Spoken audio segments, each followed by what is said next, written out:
Bismillahirrahmanirrahim. Alhamdulillahirabbil alamin. Wa bihi nasta'in ala umurid dunya waddin.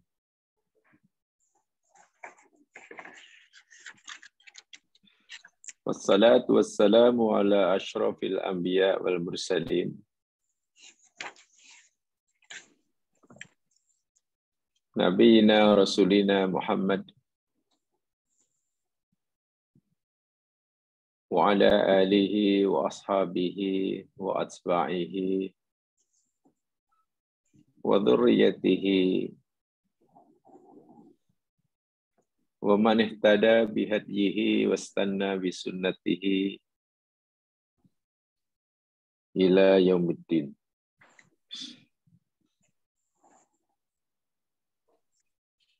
Raditu billahi rabba wa bil islami dina wa bi Muhammadin nabiyya wa rasulah.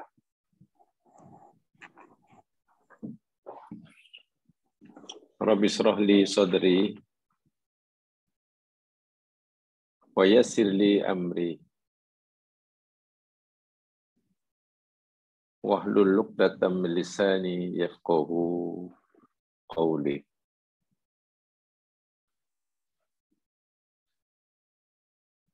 Amin ya rabbal alamin.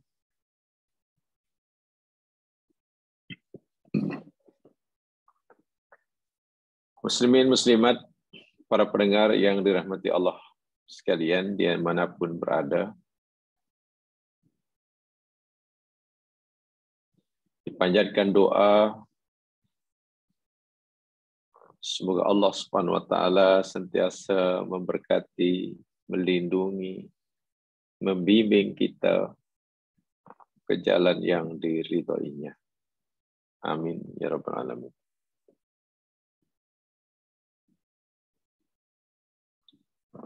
Insyaallah kita akan teruskan kajian dan pencerahan kita tentang Yaumul Ba'ats, hari kebangkitan.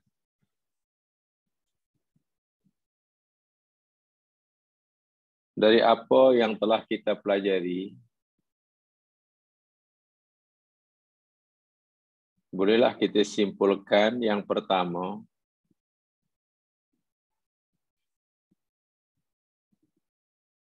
bahwa hari kebangkitan atau hari kehidupan selepas kematian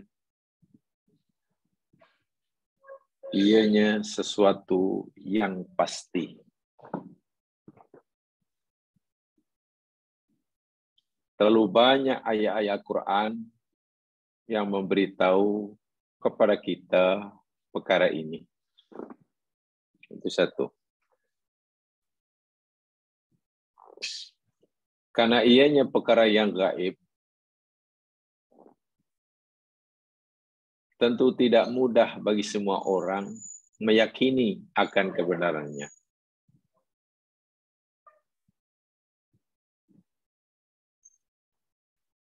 Tetapi, oleh kerana keyakinan terhadap adanya hari kebangkitan itu termasuk salah satu rukun iman yang sangat-sangat penting, maka Allah Subhanahu wa taala membimbing manusia, menunjukkan jalan kepada mereka, jalan yang membolehkan kita meyakini perkara yang gaib ini dengan tenang, tanpa ada rasa terpaksa. Bagaimana cara Allah membimbing hamba-Nya, menunjukkan jalan bagi memudahkan mereka meyakini perkara yang gaib ini sesuatu yang pasti berlaku? Allah telah tunjukkan kepada kita kekuasaan. Kekuasaannya yang maha agung, yang tidak terhad, mampu menghidupkan sesuatu yang mati. Dan kekuasaan Allah mampu menghidupkan yang mati ini, Allah telah perlihatkan. Allah telah tunjukkan. Allah telah pertontonkan di hadapan hambanya yang dipilih. Ianya boleh disaksikan oleh mata, didengar oleh telinga. 3 contoh yang telah kita berikan itu sebagai buktinya. Pertama, tentang kisah Ashabul Kahfi.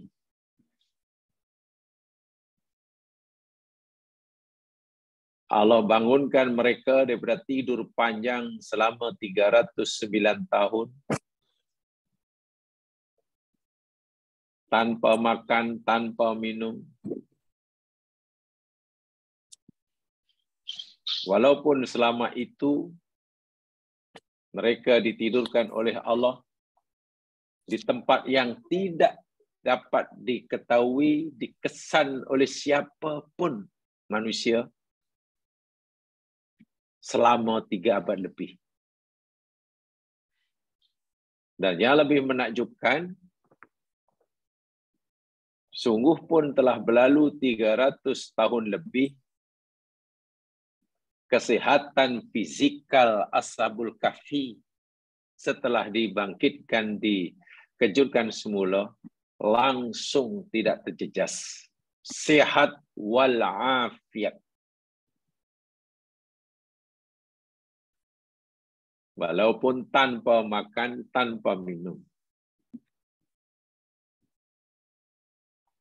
Allah juga menunjukkan kekuasaannya walaupun telah berlalu 3 abad lebih. Keadaan zahir fizikal mereka, mental mereka, jiwa mereka nampaknya tidak berubah. Keadaan zahir mereka sama dengan ketika mereka mula ditidurkan. Walhal sudah berlalu 300 tahun. Tak nampak tua, kulit tak nampak kedut, mata tak kabur. Bayangkan. Sedangkan kita manusia ini, hidup kita di dunia ini pasti dipengaruhi oleh waktu. Yang bermaksud, seiring bertambahnya waktu, berjalannya masa, bertambahnya usia, ia memberi kesan yang dahsyat kepada fizikal kita. Ya, contoh yang mudah bagaimana rupa kita tahun 1970 yang lalu. Tolong kita bandingkan dengan rupa kita tahun 2023 sekarang. Pasti berbeza. Itu baru berapa tahun? Baru 50 tahun lebih. Ini 300 tahun lebih. Dasarnya pula Allah bangkitkan Ashabul Kahfi selepas ditidurkan 3 abad lebih. Pada masa ketika itu, pada zaman itu, ada 3 golongan manusia. Ada 3 pendapat yang dipegangi oleh orang pada masa itu tentang ada atau tidaknya hari kebangkitan. Golongan pertama menafikan adanya hari kebangkitan. Golongan kedua meyakini adanya hari kebangkitan tapi dengan roh sahaja, tanpa jasad. Dan golongan ketiga, meyakini adanya kebangkitan dengan ruh dan jasad sekali. Akhirnya perbezaan pendapat di kalangan tiga kumpulan manusia saat itu dapat diselesaikan dengan dibangkitkan Ashabul Kahfi pada masa itu. Semua akhirnya percaya, oh, hari kebangkitan memang ada, dan dibangkitkan dengan jiwa dan raga sekali. Itu bukti yang boleh disaksi oleh orang yang hidup pada masa itu. Mungkin masih ada yang meragui adanya hari kebangkitan. Kan yang dimaksudkan kehidupan selepas kematian. Ashabul Kahfi bukan dimatikan, dia ditidurkan. Lalu Allah bagi contoh yang lain. Kisah Nabi Uzair. Bukan ditidurkan, tapi dimatikan selama 100 tahun. Lalu dihidupkan. Keadaan di sekeliling tentu telah berubah. Maklum sudah berlalu 1 abad. Makanan dan minuman yang dibawa oleh Uzair menjadi bekalan dalam perjalanan tidak berubah. Ajaib sekali. Sementara keldai yang menjadi tunggangannya sudah mati dan sudah reput. Tinggal tulang yang berselirakkan. Setelah dihidupkan semula Khidir daripada kematian selama 1 abad, Khidir melihat kekuasaan Allah dengan mata kepalanya. Dalam keadaan sedar. Pertama, dia merasa berada di hanya setengah hari. Walhal keadaan persekitaran sudah berubah jauh. Kalau tidak mungkin hanya setengah hari. Tapi setelah ini melihat makanan dan minumannya tidak berubah. Airnya tidak kering, tidak busuk, tidak hancur. Ya, nampaknya macam setengah hari lah. Mungkin. Sebab makanan masih elok, minuman masih boleh diminum. Dia semakin bingung. Betul ke setengah hari? Sebab makanan tak berubah, maknanya betul lah setengah hari. Tapi kalau tengok persekitaran, takkan setengah hari sudah berubah seperti ini. Dan lebih membingungkan Uzair, maksudnya bukan kita, Uzair, ketika Allah suruh perhatikan keldai yang jadi tunggangannya sudah menjadi tulang belulang yang berselierakan. Takkan baru setengah hari aku di sini, keldaiku sudah mati dan sudah jadi tulang berselierakan. Tak mungkin ke setengah hari. Bingung dia. Tapi karena yang ingin diketahui oleh Uzair sebelum dimatikan oleh Allah, nak tahu macam mana Allah menghidupkan yang mati, Allah tunjukkan depan matanya.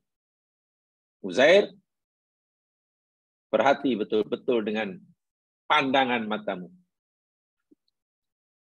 Keldai tungganganmu yang reput jadi tulang itu, kau perhati betul-betul.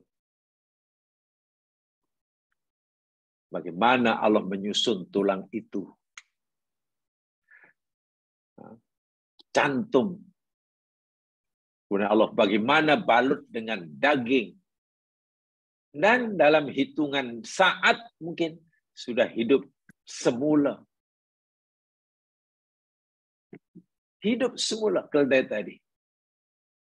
Uzair hanya, ya, amantu billah, amantu billah. Depan mata, itu bukti bahwa Allah berkuasa menghidupkan benda yang dah mati. Dan juga kisah ketiga yang bukti Allah tunjukkan. Ini yang Quran cerita. yang Allah perlihatkan kepada Nabiullah Ibrahim alaihissalam. Ketika Bani Ibrahim pun juga ingin mengetahui bagaimana Allah menghidupkan benda-benda yang dah mati. Diperintahkan Ibrahim untuk menyembelih 4 jenis ekor burung, lalu dicincang-cincang hingga lumat dagingnya, dicampur aduk menjadi satu, dilonggokkan di pelbagai puncak bukit, sikit-sikit. Kemudian Allah suruh Ibrahim panggil burung itu.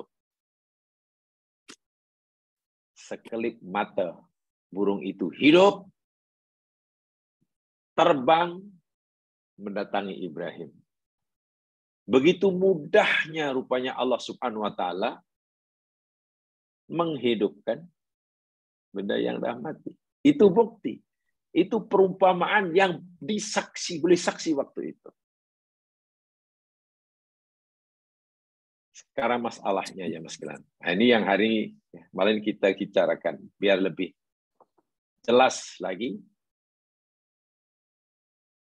Yalah Nabi Ibrahim yakinlah sebab dia melihat sendiri. Yalah Nabi Uzair yakinlah bahawa Allah berkuasa dengan yang mati hidup semula. Dia melihat sendiri, ada pengalaman pribadi. Ashabul Kahfi patutlah beriman. Dia yang mengalami. Kita yang tak mengalami, tak melihat sendiri, macam mana nak yakin? Kita hanya baca sejarahnya. Ya, kalau cerita itu betul. Kalau tidak, katakanlah. Ada orang sekarang berfikir begitu. Nak disuruh meyakini apa firman Allah bahawa orang mati hidup semula, nampaknya susah. Allah tunjukkan buktinya. Yang pernah dialami Ashabul Kahfi, Nabi Uzair, Nabi Ibrahim. Dia kata, kita tak payah tengok sendiri. Macam mana kita nak percaya? Bukankah itu hanya cerita? Mungkin. Jemaah sekalian. Lalu kenapa masih ada orang yang tidak percaya? Atau mengapa orang Muslim percaya adanya kehidupan selepas kematian? Sedangkan kita Muslim yang tak percaya ini, yang percaya ini, tak pernah melihat kuasa Allah menghidupkan yang mati. Kita hanya membaca ceritanya. Kita hanya membaca perkhabarannya. Apalagi dihidupkannya benda yang dah mati ini, kehidupan selepas kematian ini, belum dapat dibuktikan secara saintifik. Sains pun belum dapat atau tidak dapat membuktikannya dengan jelas dan nyata akan kebenarannya. So, macam mana tu? Cerita dalam Al-Quran, dia masih meraguinya. Kisah Nabi Ibrahim, Nabi Ibrahim, kisah dialami oleh Nabi Uzair, dia kata, itu hanya cerita. Macam mana kami nak percaya? Oh, tak tahu dah dia. Itu nak bawa sini. Nak pegang dulu. Tolong kerjasama, tolong off-kan punya audio dahulu. Kurang sikit gini. Audio tolong off-kan dahulu. Puan Nafsiah. Saya esok tu saya sebelum keluar tu. Puan Nafsiah. Sebelum saya keluar tu, saya buang.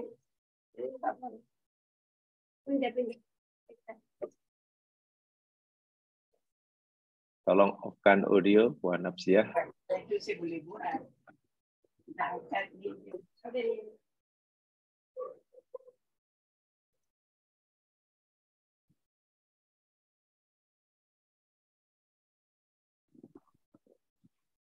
Tak boleh di-off-kan. Ya, saya ulangi. Orang yang tidak meyakini mungkin akan berkata, bagaimana kami akan yakin benda yang gaib?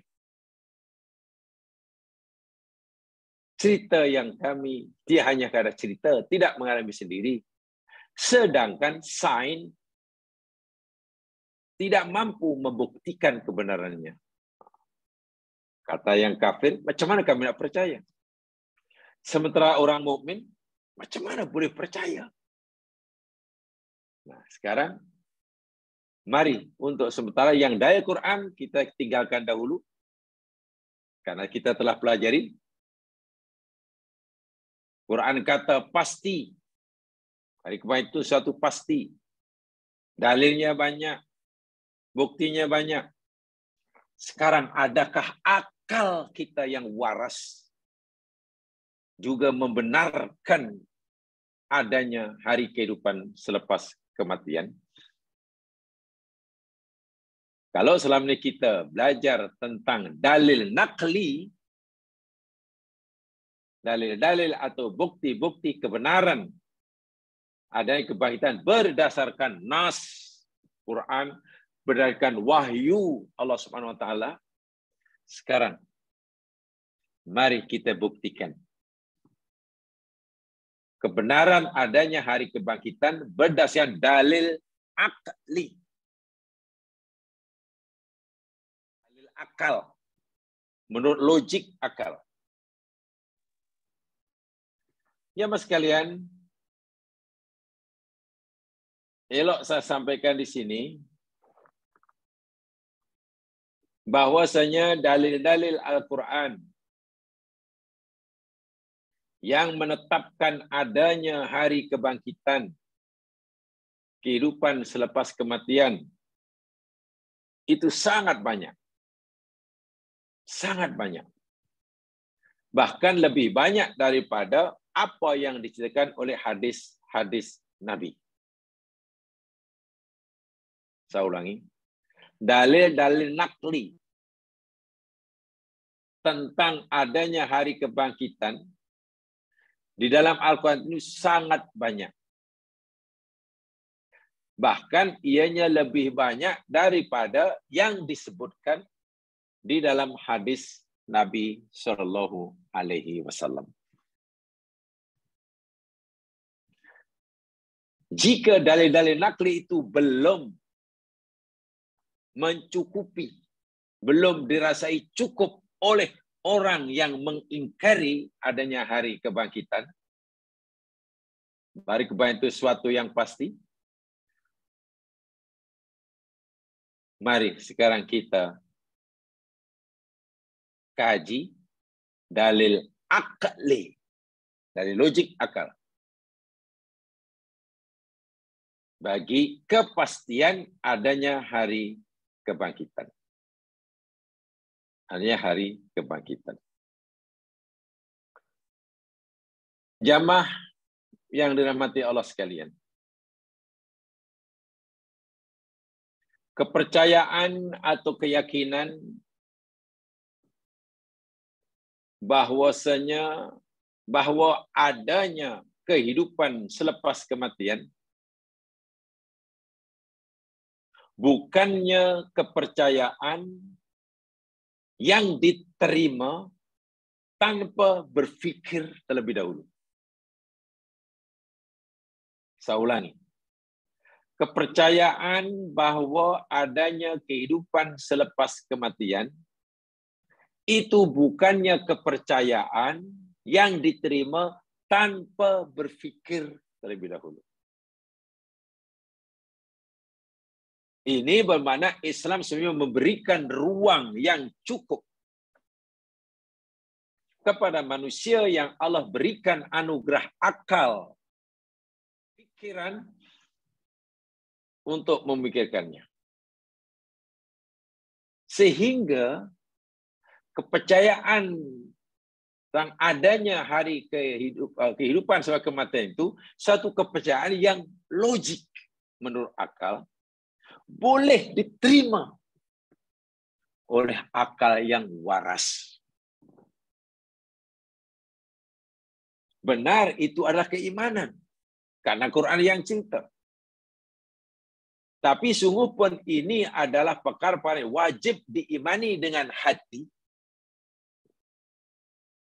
Allah masih memberikan ruang kepada akal untuk menerimanya. Syaratnya akal, pikiran itu difungsikan. Karena kehidupan selepas kematian itu suatu kepercayaan yang logik, sangat-sangat logik. Dan boleh diterima oleh akal yang sehat. Jika orang kata bagaimana kita boleh percaya sedang sains belum dapat membuktikan orang mati boleh dihidupkan semula, apa yang sudah repot umpamanya.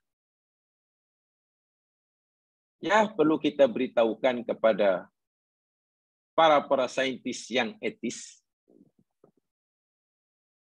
Sains bukanlah sesuatu yang bersifat tetap.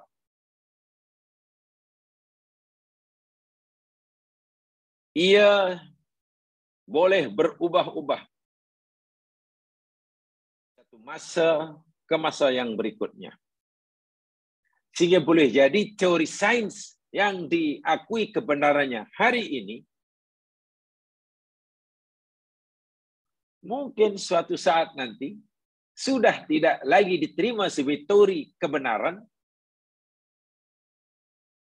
bahkan dibuktikan kesalahannya, sehingga teori sains hari ini yang dianggap suatu yang benar, suatu hari mungkin akan ditolak.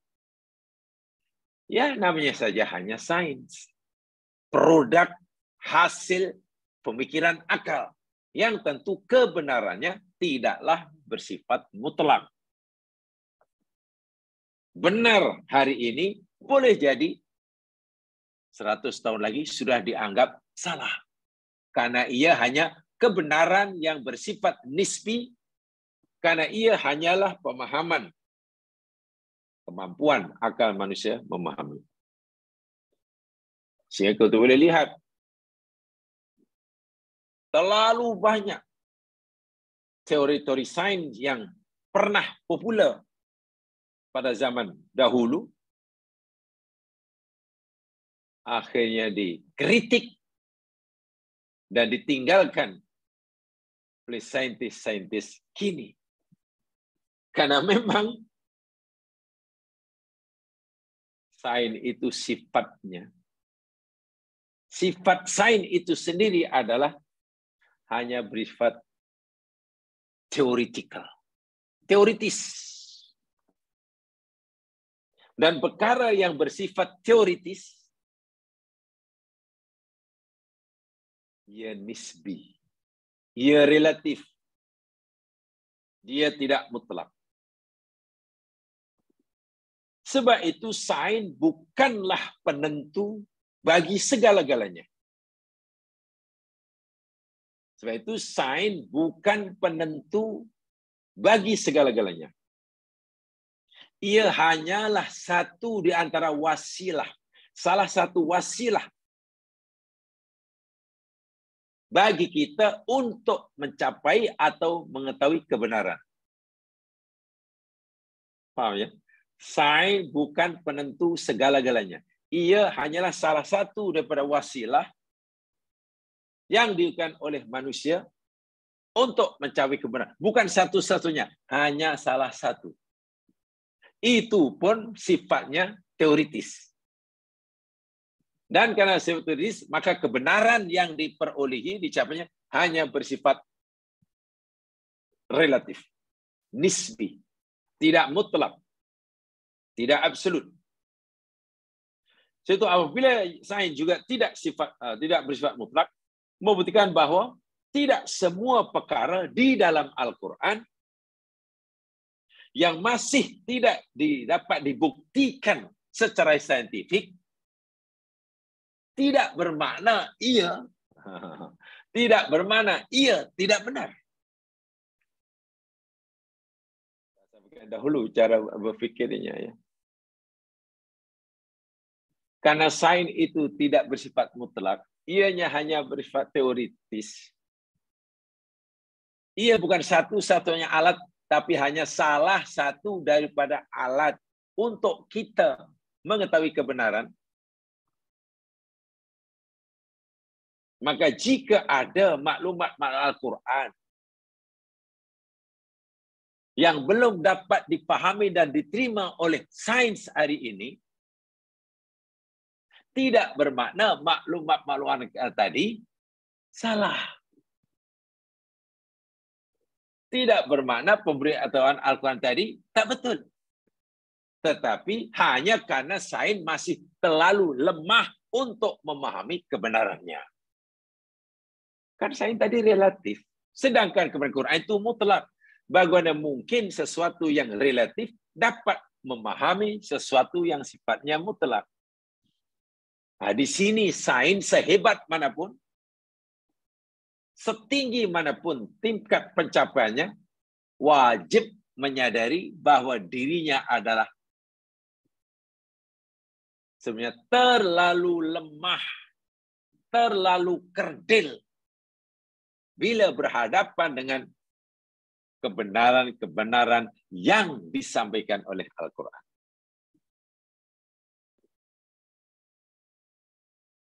Nah, di sini macam mana?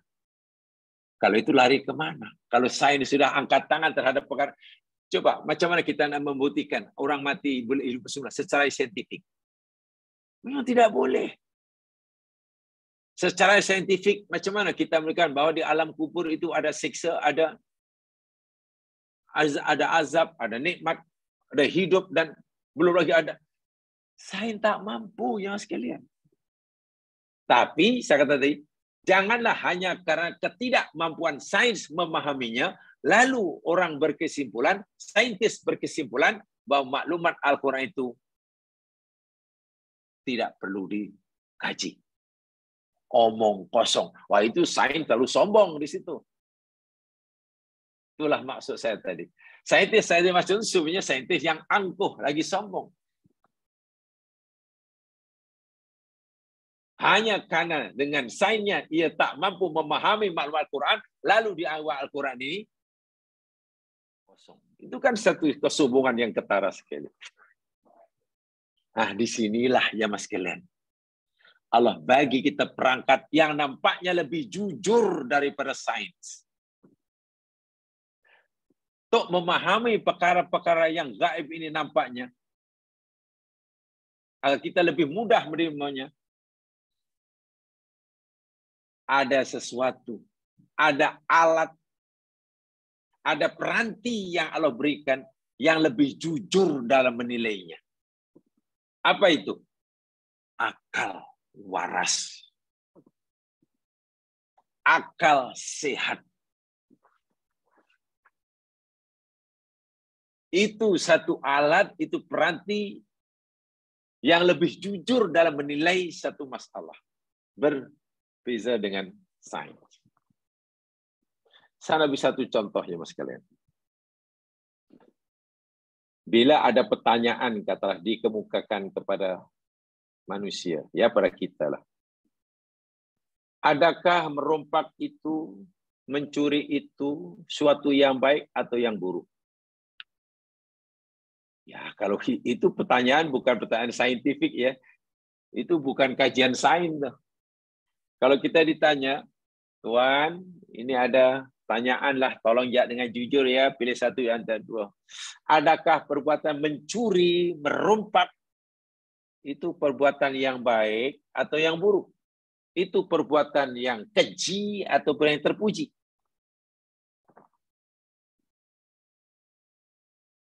Pasti jamaah sekalian, tidak ada seorang pun yang mengatakan merompak itu perbuatan yang baik. Pasti tidak ada. Dan untuk mengatakan bahwa merompak itu bukan perbuatan yang baik, tidak perlu jadi saintis. Hanya perlu punya akal yang waras. Itu saja. Hanya perlu akal yang waras. Misalnya akal waras ya akal sehat ya. Sehingga bila orang itu berpikir yang logis, yang logik, pasti mengatakan mana ada mencuri yang baik, mana merompak baik. Namanya merompak pasti buruk lah. Tetapi ini, coba kita tanyakan kepada pencuri kaki rompak. Cik, mencuri, merompak itu menurut awak elok ke tak elok ya? Baik ke tak baik? Coba tanya kepada, ajukan pertanyaan kepada kaki perompak, kaki curi.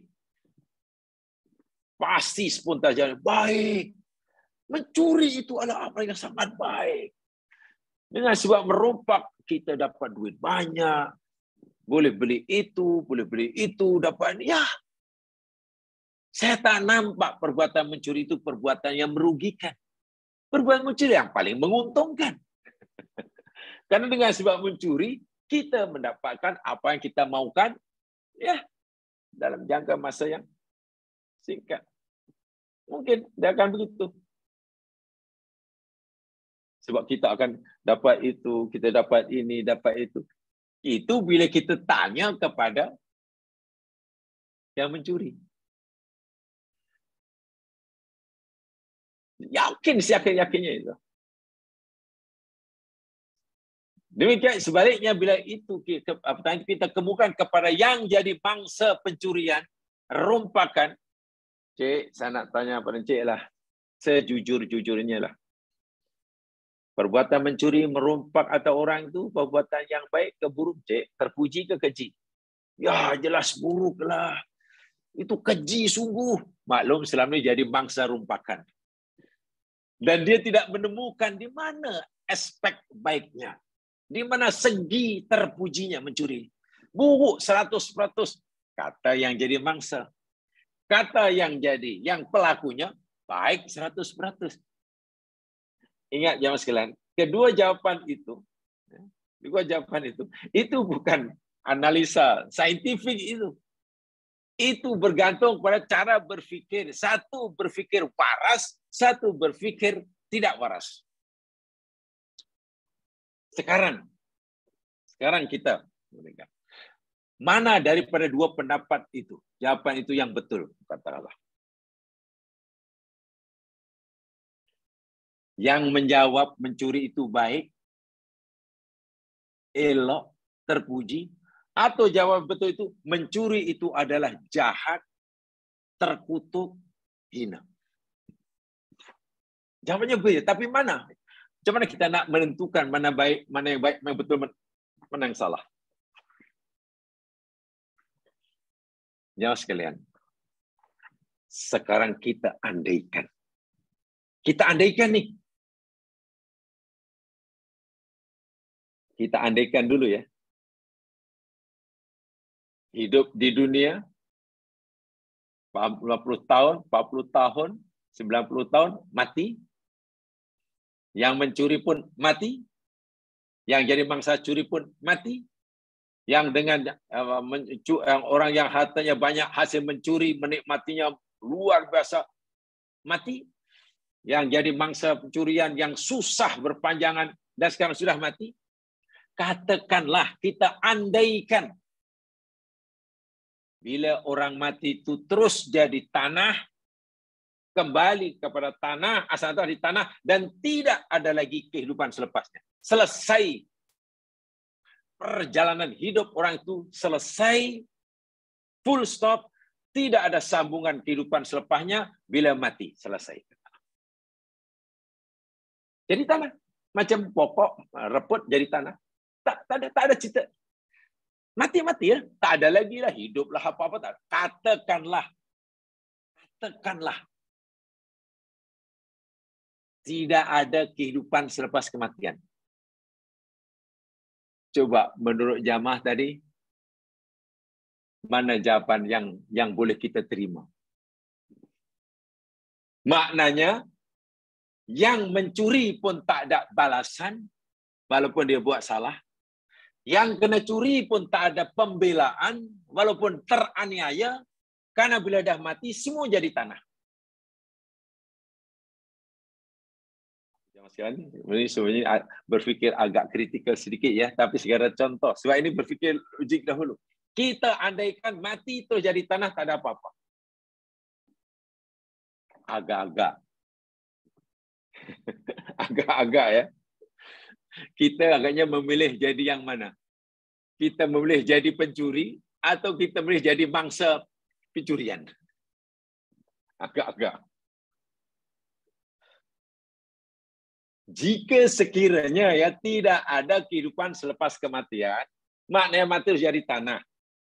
Mencuri sedasa apapun tak ada balasan, walaupun dia jahat, kata kita, kata hati nurani. Yang jadi mangsa pun tak dapat pembelaan, walaupun teraniaya. Kedua-duanya, yang mencuri, yang dicuri, dah menjadi tanah dan tak ada apa-apa. Tak ada cerita lagi. Mana yang lebih beruntung? Si pencuri kan lebih beruntung. Karena sempat menikmati kesenangan hidup. Sekarang jadi tanah. Yang jadi mangsa curian merana semasa hidupnya. Sekarang jadi tanah. Coba. Ini jika kita adanya jika tidak ada kehidupan selepas kematian. Macam itu. Tapi akal yang waras. Akal yang waras. Bolehkah menerima pendapat, keyakinan bahwa tidak ada kehidupan selepas kematian? Sebab bila tidak ada kehidupan selepas kematian, lalu alangkah zalimnya hidup di dunia ini. Alangkah kejamnya kehidupan dunia ini.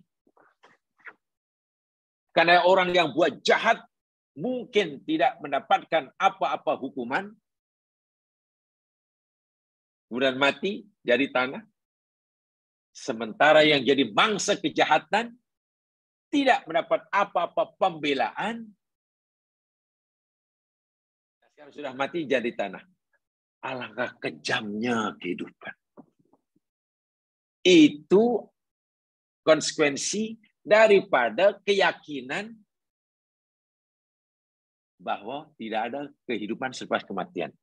Pasti orang akan merasa, kejam sungguh kehidupan ini. Lebih baiklah aku mati. Lebih baiklah daripada aku jadi mangsa kecurian susah dan nanti tak ada pembelaan, mati jadi tanah. Elok aku jadi pencuri. Sekurangnya sempat senang sebelum jadi tanah. Sekurangnya sempat menikmati kesenangan sebelum jadi tanah. Ini hidup senang, jahat pun jadi tanah, baik pun jadi tanah, dan selesai. Rugi kan? Rugi kan kalau kita sentiasa jadi mangsa? Tapi kenapa tiba-tiba akal yang waras tidak membenarkan? Tidak mungkin. Tidak mungkin tidak ada kehidupan selepas kematian. Sebab kalau tidak ada hari kehidupan selepas kematian, alangkah kejamnya hidup di dunia ini. Sangat kejam. Tak kejam macam mana? Saya kata tadi, yang menganiaya orang tak dapat apa-apa balasan semasa hidupnya. Dan sekarang sudah mati jadi tanah. Habis cerita. Yang menjadi mangsa kezaliman tidak mendapatkan apa-apa pembelaan semasa hayatnya. Sekarang sudah mati dan jadi tanah. Hai, kejamnya hidup. Sangat kejam, sangat zalim. Pasti hati nurani setiap insan. Pasti akal fikiran setiap mereka yang punya akal waras dan sehat. Pasti meyakininya. Bila orang mati, pasti belum selesai ceritanya. Mana boleh cerita sudah habis, sedangkan dia belum dapat hukuman. Mana boleh ceritanya sudah selesai, sudah tamat, sedangkan dia belum dapat pembelaan. Maknanya kalau orang tidak mendapatkan balasan daripada kejahatan yang dilakukannya di sini, pasti akan tiba masa orang itu mendapat balasannya di lain kali. Bila seorang itu belum mendapat pembelaan daripada kezaliman yang menimpa dirinya di sini, pasti akan mendapatkan pembelaan bagi kezaliman yang dialaminya lain kali. Lain kali itu bila, di mana? Nanti selepas kematian. Hati semakin yakin, mesti ada. Mesti ada kehidupan selepas kematian. Akal sehat, akal waras, hati nurani tidak mampu menafikan adanya hari kebangkitan. Itu secara logik. Artinya, jika sekiranya, ini saya katakan, jika sekiranya orang belum membaca ayat Quran, dan dia berfikiran jernih seperti itu, pasti meyakini akan adanya hari kebangkitan. Susah nak menolak. Susah nak menolak. Baik, sekarang saya beri contoh yang nyata. Katalah orang yang buat jahat mendapatkan balasan di dunia. Orang membunuh, katakanlah, kan jahat. Kemudian mendapat hukumannya di dunia. Jadi dibunuh. Adil kan? Wah, patutlah. Maknanya ini saya kata tadi, ini bukan lagi cerita tentang dalil nakli ya. Ini bukan lagi cerita tentang dalil Al-Quran. Karena itu sudah kita play. Ini kita bicara dari sudut akliyah. Berdasarkan akal fikiran. Sarannya akal fikiran yang jernih. Kita sudah yakin adanya hari kebangkitan. Dan insya Allah keyakinan kita akan bertambah jika kita gunakan akal sehat. Contoh, bila ada orang membunuh orang, semua orang yang berpikiran waras itu perbuatan jahat. Wajib dihukum. Dan hukuman bagi orang membunuh orang, akal waras, akal sehat mengatakan dibunuh balik. Betul kan? Dibunuh balik. Jadi keluarga korban merasa mendapat pembelaan. Membunuh B. Didapati bersalah oleh mahkamah, dijatuhi hukuman mati. Ya, keluarga B akhirnya merasa terbela haknya.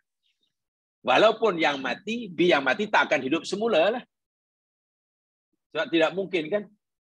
Kamu dah bersalah telah membunuh B. Maka hukumannya kamu diwajibkan oleh mahkamah menghidupkan B semula. Yang mana mungkin? Tidak mungkin. Bukan bunuh balik. Bagi keluarga ya itu adil. Karena dia memang salah membunuh, maka hukumannya bunuhlah. Kata keluarga Kata keluarga B, ya kami ridholah. Kami ridholah. Walaupun kami kehilangan B di tangan dan telah mendapatkan balasannya yang setimpal, yakni dibunuh. Ridho. Akal menerimanya. Sekarang masalahnya begini. Jika itu katalah bukan kesalahannya, bukan sekadar membunuh B seorang.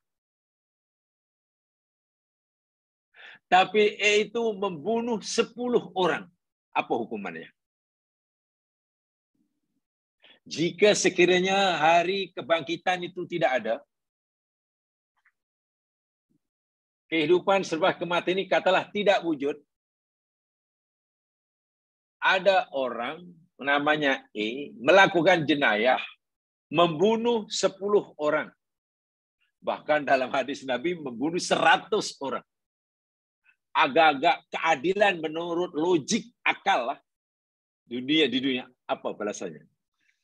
Kalau membunuh seorang pun hukuman yang adil, dia kena bunuh. Itu so. Kalau 2 orang, kalau 2 orang maknanya kena bunuh 2 kali. Macam nak bunuh 2 kali? Macam mana? Kalau 10 orang yang jadi mangsa, iyalah kalau 10 macam mana ya? Kalau 120 macam mana? Sebab hukum bunuh itu, yakni hukuman yang setimpal dengan kesalahannya yang dilakukan karena membunuh seorang. Bunuh seorang, hukuman setimpal, bunuh balik. Tapi jika yang dibunuh itu 10 orang, coba apa hukuman yang paling sesuai kepada pembunuh ini? Akal kita, kalau kita hanya bicara dunia, tak akan jumpa apa hukuman yang paling sesuai. Ya, apa ya hukuman? Ya, mungkin dibunuh dengan cara dicincang umpamanya. Dikerat-kerat, disikit-sikit, atau dibunuh dengan cara mungkin di apakah? Dengan kejutan elektrik pokoknya, atau apa. Kalau yang dibunuh 50 orang, ya apa ya hukuman dia? Hukuman yang paling berat, hukum mati. Itu paling berat. Sama ada yang dibunuh itu seorang, kan 2 orang, 5 orang, 10 orang, 20 orang. Sabit kesalahannya, hukum mati. Itu paling berat, itu hukuman dunia. Yang Allah suruh lakukan di sini. Tapi kalau kita ingin mencari keadilan yang sebenarnya, adakah itu sudah dikira adil, hukuman seperti itu? Ya, dah adil lah. Sebab kalau dia bunuh 50 orang, sedangkan hukumannya dipancung hingga mati, maknanya yang terbela, hak yang terbela, hanya keluarga korban seorang sajalah. Yang 49, macam mana? Kamu berarti bersalah kerana membunuh ni, pancung. Tapi yang kedua yang menuntut, macam mana aku nak tuntut dia? Coba. Ini jika sekiranya tidak ada hari kebangkitan, di mana hukumannya? Supaya hukumannya betul-betul setimpal dengan kejahatan yang dilakukan.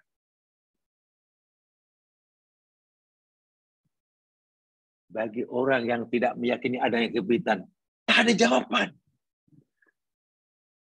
Pertama, karena dia tak percaya Al-Quran. Okey, tak percaya Al-Quran.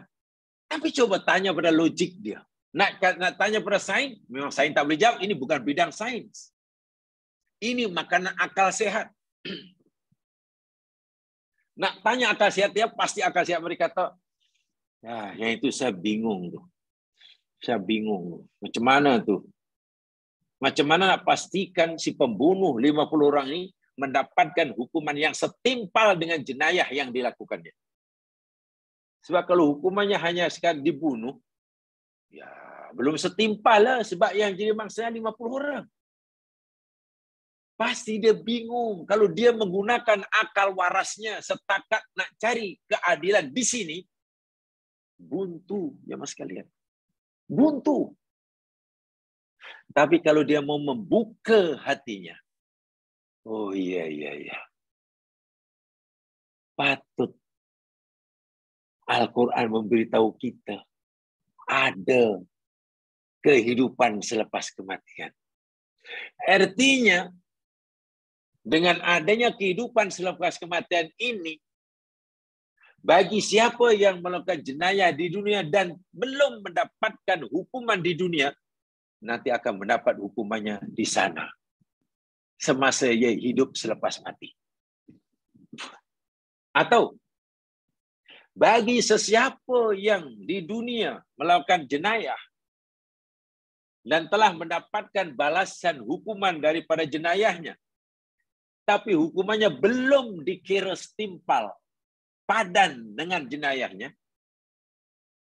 karena jenayah membunuh 50 orang, hukumannya hanya dibunuh sekali aja, tak setimpal, tak seimbang. Macam mana supaya dapat balasan yang setimpal? Mesti di sana. Akal sehat meyakini kepastian adanya hari kebangkitan.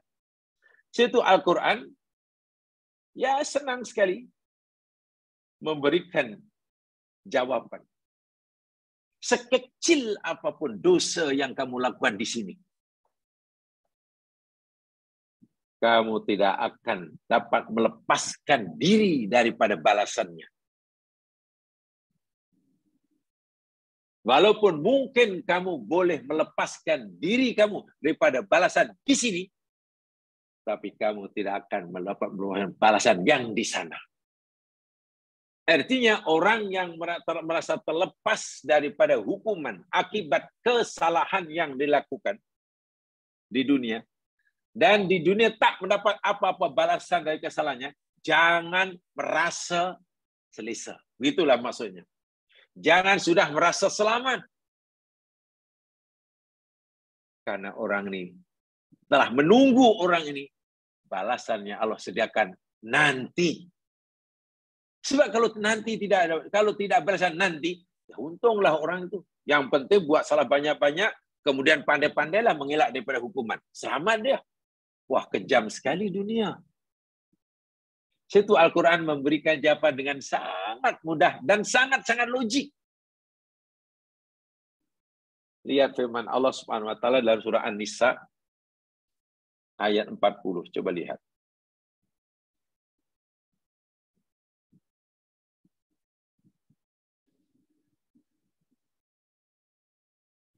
An-Nisa ayat 40.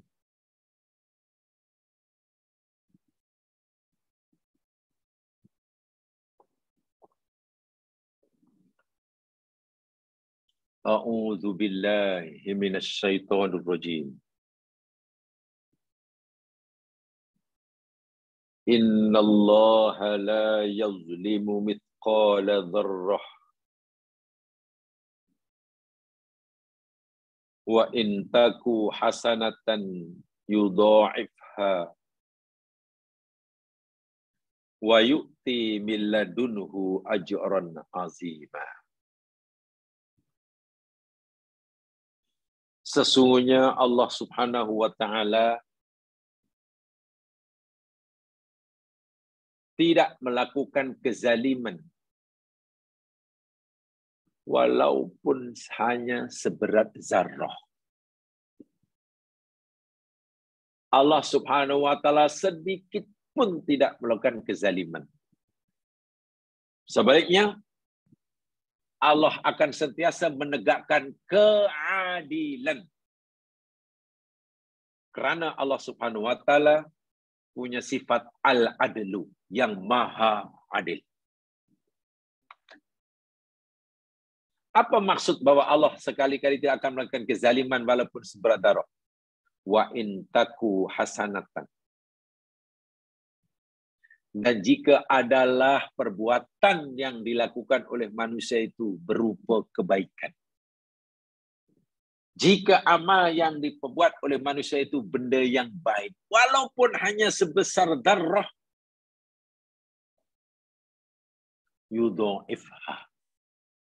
Niscaya Allah akan ganda-gandakan balasannya. Masya Allah.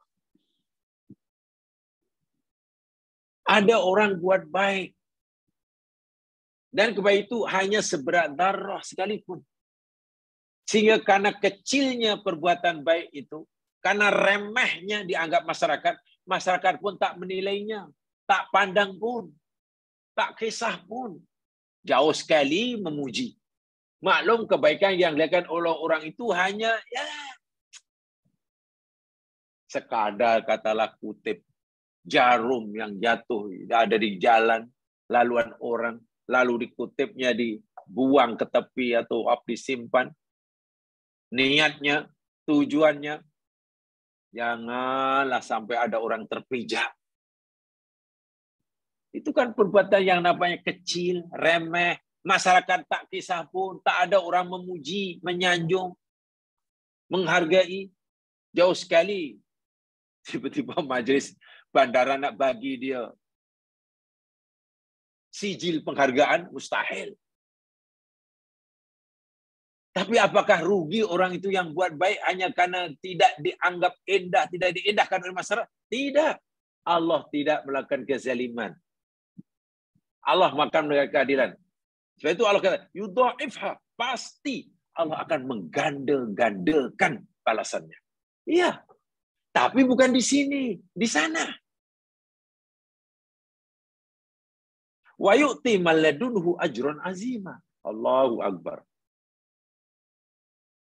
Dan pasti Allah akan memberikan dari sisinya ganjaran yang agung.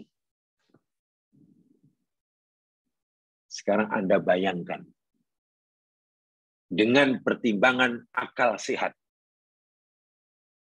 dengan pertimbangan logik yang waras. Bila orang buat amal baik, yang langsung tidak dihargai oleh orang.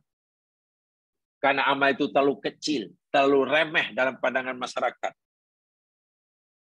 Uang pun tak kisah. Penat kan orang itu tak dapat apa-apa balasan. Kalau buat perbuatan baik lalu dihargai orang, sekurang-kurangnya dapat penghargaan dari orang. Ini langsung. Lalu apa manfaat yang ia perolehi? Allah kata, jangan sedih, jangan kecil hati, wahai hambaku. Sungguh pun kamu tidak mendapatkan apa-apa penghargaan, manfaat daripada manusia. Kerana perbuatan baik yang kamu lakukan dianggap remeh, kecil. Jangan khawatir. Aku nampak perbuatanmu itu. Aku tulis perbuatan kamu itu. Aku rekodkan dan nanti aku akan ganda-gandakan balasannya dengan ganjaran yang agung. Tapi bukan di sini, di sana. Ini kaitan di sana adalah. Sebab kalau tidak yang ada yang di sana ya sekalian, benar kita pasti orang malas beramal. Orang nak buat kebaikan jika tidak ada kehidupan setelah kematian, malas, tidak ada orang yang membuat kebaikan. Jangankan buat kebaikan yang besar-besar, yang kecil pun malas buat apa? Tak ada pembalasan. Dan jika sekiranya tidak ada keyakinan akan adanya hari kebangkitan, orang jadi tidak takut buat kejahatan. Karena baginya buat apa takut buat jahat? Sejahat manapun kita, tak ada pun apa-apa balasan nanti. Mati, selesai, jadi tanah, sudah. Yang penting pandai-pandailah. Kalau kamu buat jahat dan kamu tidak mau mendapatkan hukuman, pandai-pandailah mengelak. Tengok. Bagaimana kejamnya dunia. Jika dihuni oleh manusia-manusia yang tidak ada keyakinan terhadap adanya hari kebangkitan. Karena Quran, berita Quran ditolaknya, cerita Al-Quran tidak dipercayanya, logik akalnya sudah dinafikan. Hancur, dunia pasti dah rusak. Tempat neraka lah, dunia bilangnya macam neraka lah. Demikian juga bila yang dibuat itu, dilakukan itu perbuatan yang buruk. Sama ya'mal mithqala dzarratin khairan yarah, wa may ya'mal mithqala dzarratin syarran yarah. Sebab itu lelaki yang merompak, mencuri, ia mungkin akan gembira dengan tindakannya, dengan perbuatannya. Karena ia yakin tak ada apa-apa balasan. Yang penting lepas di sini. Bila lepas ini, selamat. Oke. Mati, selesai. Sudah. Tetapi, sungguh pun Quran belum dibaca. Sungguh pun dalil-dalil nakli belum dapat difahami. Logik akal sehatnya mengatakan jangan. Jangan. Aku yakin di sana pasti ada penjelasan. Sebab kalau tidak ada, hidup ini menjadi sia-sia. Sehingga tidak ada bezanya antara orang jahat dengan orang baik.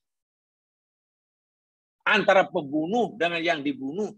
Antara pencuri dengan yang jadi mangsa curi. Tak ada bezanya. Sama aja. Sama dalam arti kata, bila mati selesai masalah, tak ada balasan, tak ada pembelaan. Kalau ada bezanya pun, yang mencuri senang-lenang, yang kena curi susah. Itu je lah bezanya. Karena tidak ada apa-apa balasan selepas kematian, ya eloklah, jadilah pencuri puas-puas. Yang penting senang di sini. Hanya kalau tak mau dapat balasan, tak motivasi, pandai-pandai mengelak daripada balasan dunia. Karena kalau sudah dapat mengelak balasan dunia, selamat kamu. Karena di sana tak ada apa-apa lagi. Mati jadi tanah. Allahu Akbar. Kejam sungguh. Ya? Kalaulah seperti itu, pasti kejam sungguh dunia ini. Nah, kembali kepada yang saya katakan tadi. Jika orang membunuh orang, Ya, akal yang waras, akal logik, akal mengakui, menerima keadilan jika si pembunuh itu dihukum bunuh.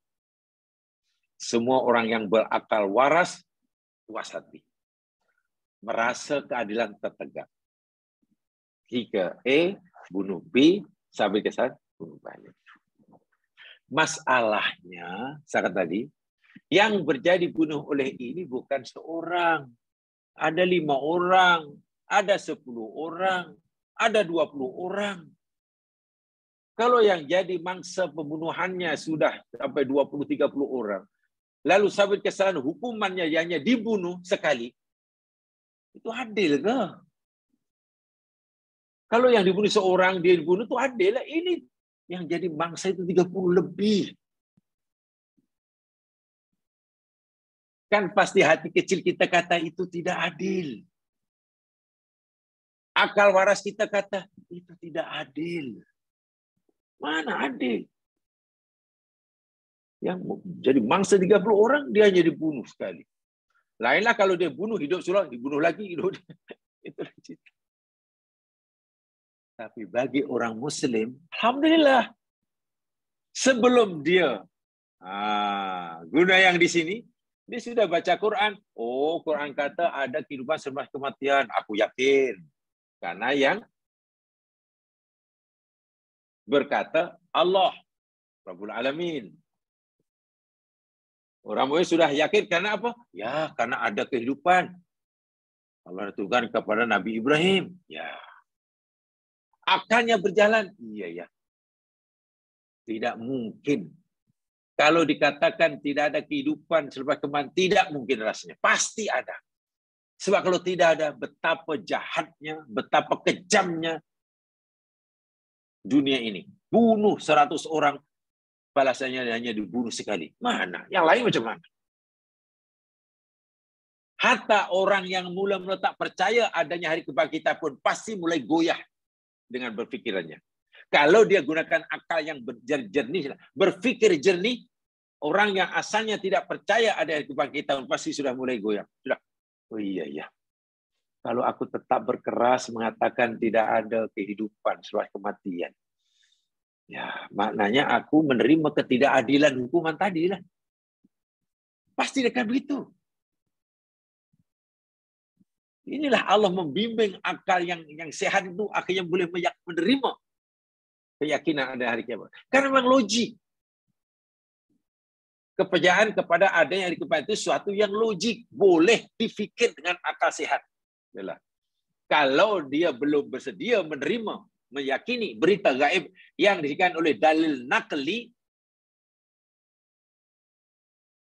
Quran mengajar kita dengan berpandukan dalil akli. Jadi kalau ditanyakan, sudah memadaikah? Sudah memadaikah hukum bunuh yang dijatuhkan oleh mahkamah kepada E karena didapati bersalah membunuh 20 orang? Kalau tanya pada akal sehat, belum memadai. Belum setimpal. Tapi kalau tanya pada hakim, habis macam mana lagi yang setimpal? Ini aja yang kita mampu boleh buat. Itu aja. Ya macam hukumannya dibunuh, kemudian disuruh kerja seumur hidup, kerja apa lagi sudah mati. Apa lagi ya? Mahkamah pun apa lagi yang setimpal? Kita hanya mampu memberikan macam itu. Walaupun hati kecil kita pikir logik kita mengatakan itu belum setimpal, belum seimbang. Nah, mau tak mau bila orang mengatakan itu belum adil, mau tak mau dia mesti membuka hatinya, mesti ada nanti sambungan hidup. Hidup akan bersambung selepas matian. Sebab kalau tidak, ya sia-sialah. Nah, disinilah akhirnya. Dan ini Allah menjawab dengan sangat mudah sekali. Lihat firman Allah surah Ali Imran. 185. Nah, ayat ini jawapan yang sangat-sangat logik terhadap kemuskilan akal tadi lah. Bila akal kalau buntu mengatakan ini belum adil, ini belum seimbang. Tapi nak tanya apa yang setimpal, dia tak tahu nak jawab. Nah, ini jawabannya. Kepada akal sehat tadi lah. Apa jawabannya? Lihat surah Ali Imran 185.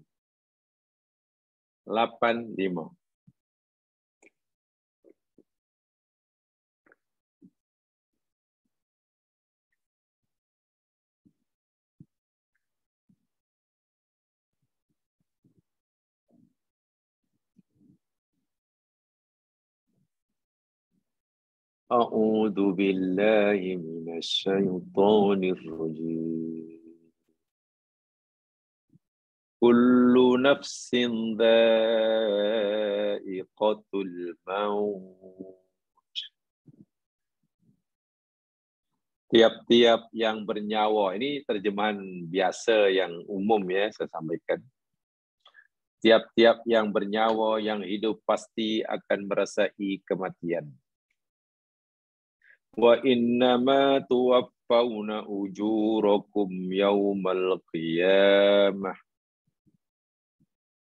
Dan hanya saja kamu akan dipenuhkan, dicukupkan balasan kamu pada hari kiamat. Masya Allah.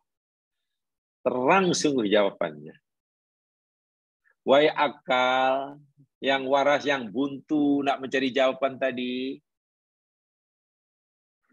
Bila kamu ditanya, adakah orang yang membunuh 20 orang, lalu jatuh hukuman mati, adakah hukuman itu sudah setimpal? Akal sehat kamu kata belum setimpal, belum seimbang. Lalu bila ditanyakan, lalu apa agaknya balasan yang setimpal ya? Kalau hukuman mati pun belum setimpal. Tak tahulah apa agaknya. Nak hukum apa lagi sebab dia sudah mati. Islam memberi jawaban.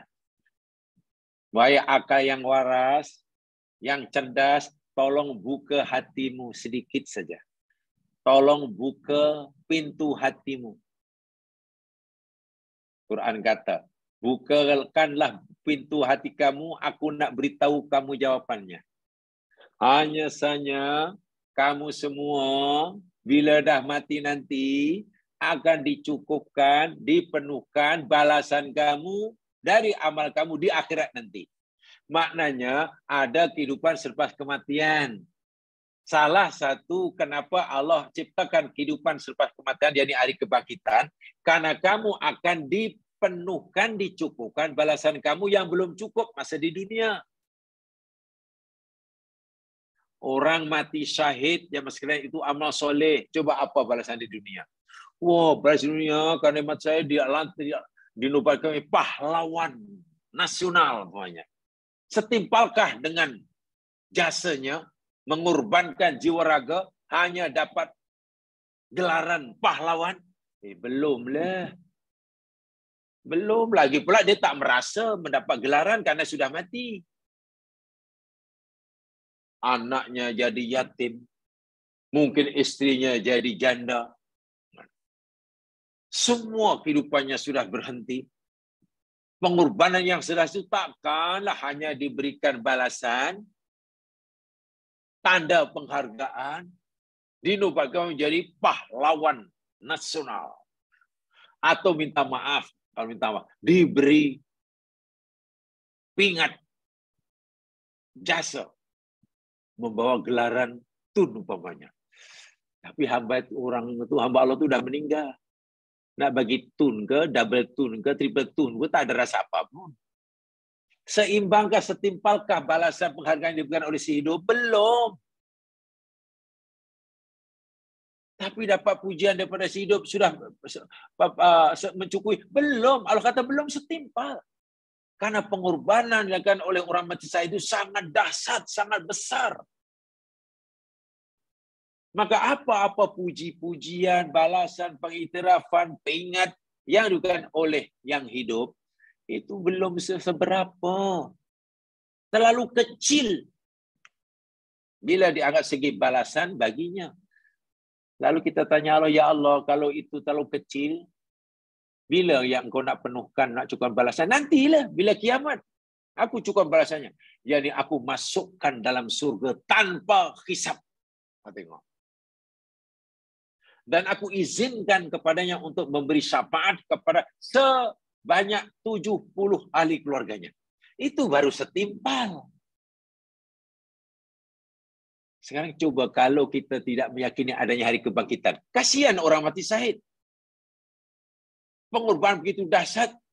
Hanya dapat gelaran Tan Sri umpamanya. Bukan gelaran itu tidak mulia bagi yang hidup. Tapi bagi si mati. Minta maaf ya, saya minta maaf ya, saya cakap adanya. Apakah sebelum mendapat pingat Tan Sri kepada si mati saya tadi, malaikat mula-mula tanya dia, tanya. Selepas mendapat gelar Tan Sri dari yang hidup, lalu malaikat jadi segan, tak jadi bertanya. Kan tidak juga kan? Inilah ayatnya.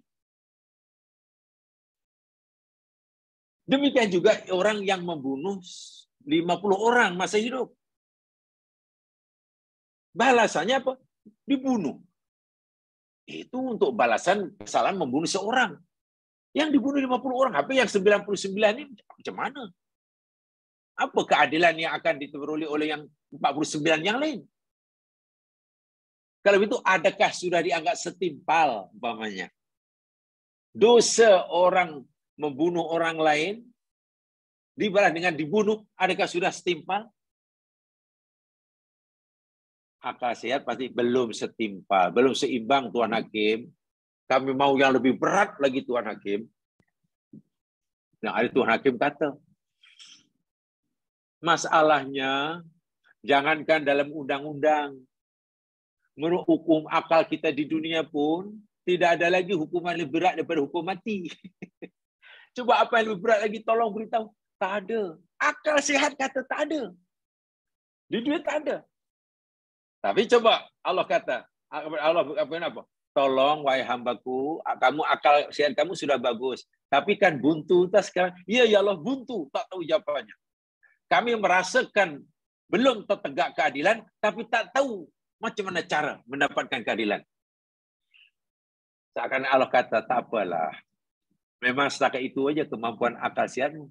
Sekarang tolong buka pintu hatimu.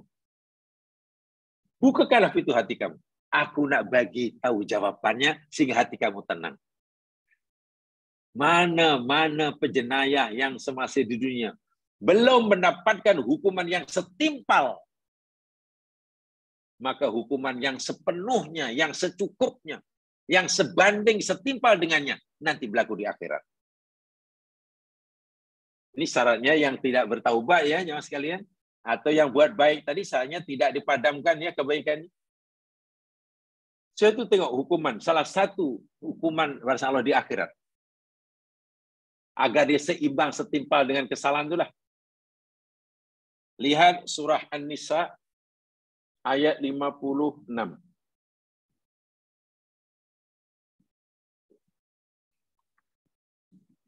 Ayat ini sebenarnya untuk memahaminya, ya, dalam konteks perjalanan kita ini, kita disuruh menggunakan akal. Iya. Benar, ini ada berkaitan para gaib. Tapi coba kita gunakan akal yang waras.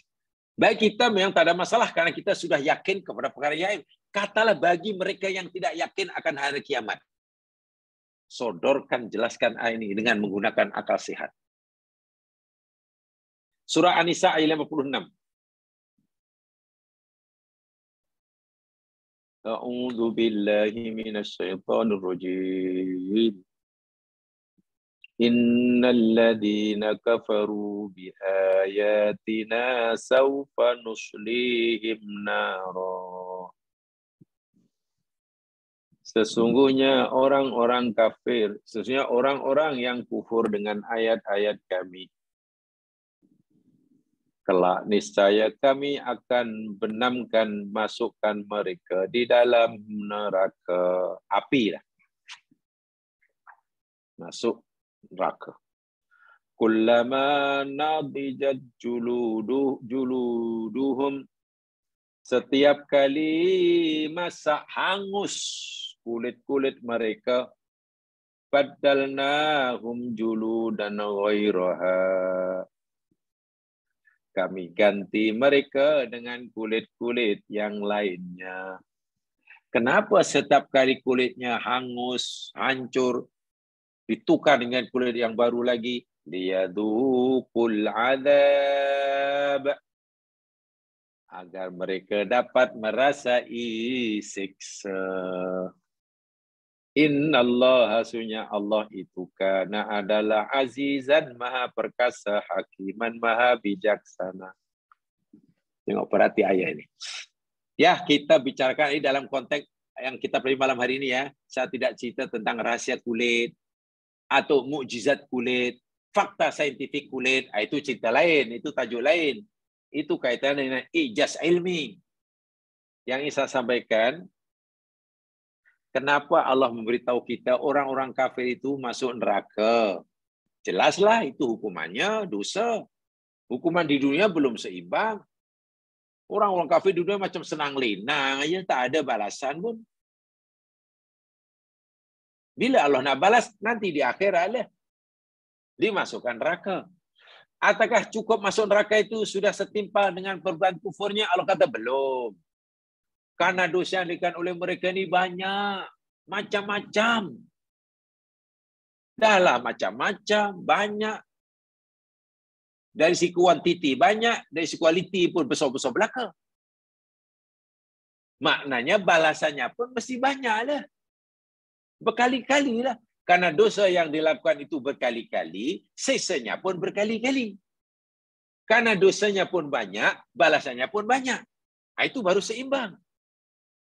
Bila balasan daripada satu dosa itu seimbang, setimpal dengan dosanya. Kalau banyak dibalas banyak, kalau berulang-ulang dibanyak, berulang-ulang, kalau berat. Nanti di akhirat. Itu Allah kata, tengok. Setiap kali kulit mereka masak, hangus, lebur, kami tukar kulit yang baru supaya meresakan azab. Kenapa Allah firmankan ini? Maaf sekali, saya tidak mau menjelaskan fakta ilmiah atau fakta saintifik tentang kulit sebagai deria rasa ya, itu cerita lain. Yang kita kaitkan dengan ini, karena dosa orang kafir ini berulang-ulang di dunia, balasan siksanya pun berulang-ulang. Kulit masak ganti baru lagi, siksa lagi, ya, karena kulit itu sebagai alat yang digunakan oleh Allah untuk menyampaikan azab pada orang itu. Kan kulit sebagai deria rasa ya, letak di kulit itu. Dalam, dah tak rasa sakit. Diulang-ulang. Kenapa diulang-ulang? Ya, karena dosanya berulang-ulang. Jadi kalau di dunia orang ini katalah baru dapat hukuman mati,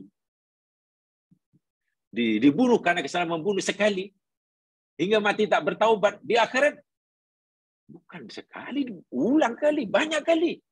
Ini hukuman, ini siksa kamu, siksa buat kamu karena kesalahan kamu membunuh dah habis siksa bagi kesalahan membunuh yang ini pula siksa kamu karena kesalahan kamu membunuh B. Dah habis siksa karena kesalahan membunuh B, ini pula siksa kamu karena kesalahan kamu membunuh C. Begitulah, ulang-ulang. Itu maknanya Allah akan mencukupkan, memenuhkan balasan di akhirat. Ini bermakna jika hari kiamat tidak ada, hari kiamat tidak ada, keadilan itu tidak wujud. Sehingga dunia ini sangat kejam. Dan itu tidak boleh diterima oleh akal sehat. Kesimpulannya, logik akal. Berpikir logik syaratnya, dengan akal waras dan sehat, membenarkan kepastian adanya hari pembalasan. So kesimpulannya jemaah sekalian, dari aspek manapun, dari dalil apapun, Yaumul Ba'si itu sesuatu yang pasti adanya. Sama dalil nakli Al-Quran yang berupa berita gaib, ataupun dalil nakli Al-Quran yang berupa bukti-bukti yang Allah perlihatkan semasa di dunia, ataupun dalil akli yang Allah berikan pada mereka yang diberikan anugerah akal, waras, dan sehat. Bila akal pikiran digunakan dengan sebenar-benarnya, dan akal tiba-tiba terperangkap dalam jalan buntu, jalan mati, sudah, jalan mati dah tak boleh kemana. Tapi masalah belum dapat diselesaikan, belum terjawab. Allah kata, kan kamu bukan hanya aku beri fikiran, kan kamu beri juga hati, fuadun. Tolong buka hati kamu sikit aja. Pintu hatimu kamu buka. Dan dengarkan firman-Ku, kata Allah. Baru, oh iya ya. Iya ya. Masya Allah. Rupanya agama ini betul-betul memberikan ruang dan sekaligus menempatkan akal fikiran anugerah Allah yang mulia ini tempat yang sangat-sangat mulia. Begitulah kasihnya Allah pada kita. Ketika Allah mewajibkan kita meyakini perkara-perkara gaib yang Dia berikan pada kita, lalu Allah bagi contoh-contohnya untuk memudahkan kita meyakininya. Kalau contoh itu merupakan kisah sejarah yang kita belum hidup pada masa itu, Allah suruh kita menggunakan akal pikiran kita. Mudah-mudahan kajian kita tentang Yaumul Ba'si ini, walaupun belum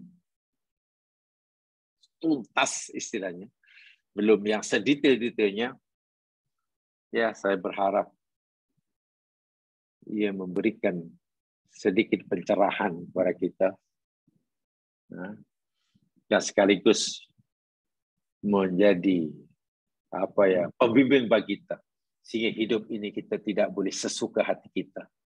Karena sekecil apapun perbuatan yang kita lakukan hari ini, ima yang baik, yang belum dapat apa-apa manfaat di sini, atau ima yang buruk, yang kita tidak mendapatkan apa-apa balasan di sini, menunggu hari pembalasan yang sepenuhnya di sana.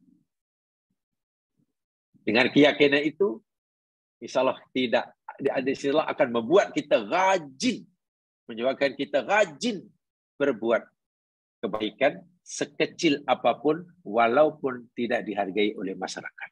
Karena kita yakin balasannya besar.